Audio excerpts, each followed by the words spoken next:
to Reparation Technology. We are from Paris to give you 100% guaranteed repairing services on GSM smartphones.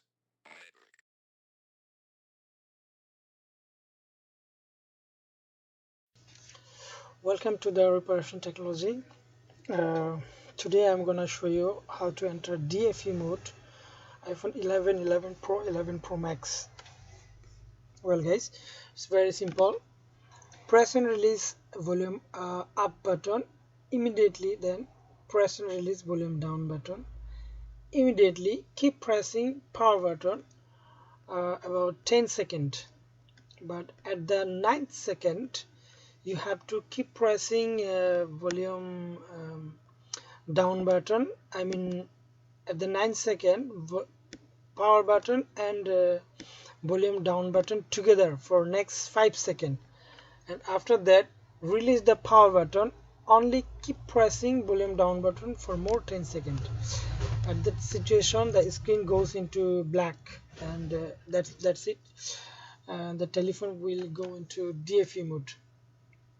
Again I'm telling you actually why DFU mode. DFU mode means what?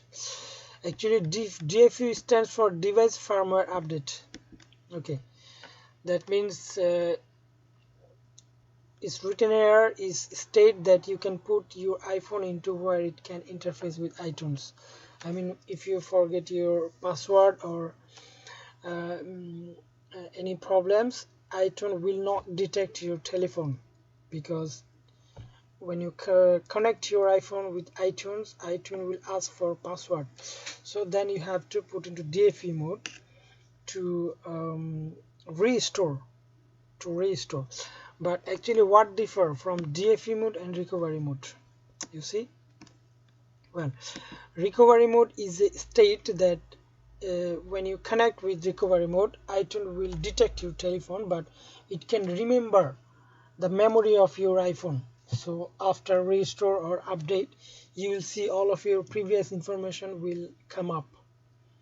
But if you put your iPhone into DFU mode to restore, then iTunes will not remember the memory of iPhone. It will think that this is a new iPhone and you are going to restore or update your iPhone. And finally, when DFU mode works, you will find a telephone almost new. Nothing previous information will become up again. Hope you guys understand. Thank you very much to watch my video, and don't forget to subscribe my channel. Thanks for your patience.